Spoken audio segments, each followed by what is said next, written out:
കൊല്ലത്ത് പഴയ ദേശീയപാതയിൽ വിള്ളൽ കണ്ടെത്തിയ റോഡിന്റെ റെയിൽവേ പാർശ്വഭിത്തിയും തകർന്നു. പോലീസിന്റെ ആവശ്യപ്രകാരം റോഡിലെ ഗതാഗത തടസ്സം നീക്കാൻ തൊണ്ടിവാഹനങ്ങൾ നീക്കുന്നതിനിടെ റെയിൽവേ മഴവെള്ളം പോലീസ് സ്റ്റേഷൻ വളപ്പിലേക്ക് ഒഴുക്കി ദുരിതം വിതച്ചു.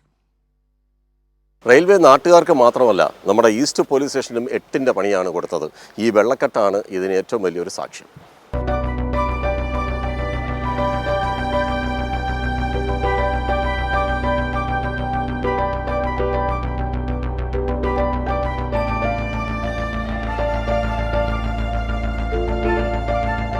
അപകടം ആഴത്തിൽ കുഴിക്കുന്നു എന്ന മുന്നറിയിപ്പ് ബോർഡ് റെയിൽവേ വാട്ടർ ടാങ്ക് നിർമ്മാണം തുടങ്ങിയ വേളയിൽ എഴുതി വെച്ചുമില്ല. ജില്ലാ ഭരണകൂടത്തെയോ NHനെയോ അറിയിച്ചുമില്ല. ഒടുവിൽ തിരക്കേറിയ റോഡിന്റെ ഒരു വശം ഇരുത്തി റോഡിൽ വിള്ളൽ വീണെന്ന് കൈരളി ന്യൂസ് റിപ്പോർട്ടിനെ തുടർന്നാണ് എല്ലാവരും സംഭവം അറിയുന്നത്. റോഡിന്റെ കാൽഭാഗം റെയിൽവേ റോപ്പ് കെട്ടി ബന്ദവസാക്കിയതോടെ ഗതാഗത കുരുക്കായി. മറുഭാഗത്തെ തൊണ്ടിവാഹനങ്ങൾ മാറ്റാൻ റെയിൽവേയോട് പോലീസ് നിർദ്ദേശിച്ചു. വാഹനങ്ങൾ മാറ്റിയ റെയിൽവേ മഴവെള്ളം ഈസ്റ്റ് പോലീസ് സ്റ്റേഷൻ വളപ്പിലേക്ക് ഒഴുക്കിവിട്ടു. പരാതിക്കാർക്ക് നടക്കാൻ പോലും കഴിയാതെ ദുരിതത്തിലായി.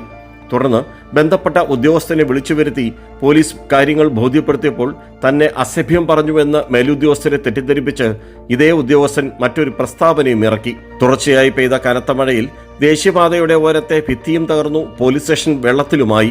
റോഡിൽ വിള്ളൽ കണ്ടെത്തിയ സംഭവത്തിൽ കൊല്ലം ജില്ലാ കളക്ടർ N. ദേവിദാസിന്റെ നിർദ്ദേശപ്രകാരം NH നടത്തിയ പരിശോധനയിൽ ആശങ്ക രേഖപ്പെടുത്തി. ജില്ലാ കളക്ടറുടെ നിർദ്ദേശപ്രകാരം PWD ദേശീയപാത വിഭാഗം സ്റ്റോപ്പ് മെമ്മോയും നൽകിയിരുന്നു.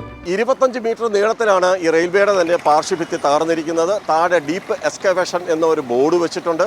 എന്നാൽ ഇത് തുടങ്ങുന്നതിന് മുമ്പ് ഇങ്ങനെ ഒരു ബോർഡ് വെക്കാൻ റെയിൽവേ തയ്യാറായില്ല. ഇതെല്ലാം സംഭവിച്ചതിന് ശേഷമാണ് ഒരു ബോർഡ് വെച്ചത്. മാത്രമല്ല, ഇപ്പോൾ 25 മീറ്റർ നീളത്തിൽ ഇതിൻ്റെ ഭിത്തിയും തകർന്നു. ഈ റോഡ് തന്നെ ഏതാണ്ട് നല്ല നിലയിൽ പിളർന്നിട്ടുണ്ട്. അതിൻ്റെ മുകളിലേക്കാണ് ഇപ്പോൾ ഷീറ്റ് കൊണ്ട് മൂടി ഇതെല്ലാം ആരും അറിയാതിരിക്കാനുള്ള കാര്യങ്ങൾ ചെയ്തു വെച്ചേക്കുന്നത്. ക്യാമറമാൻ അയ്യപ്പദേവിനൊപ്പം രാജ്കുമാർ.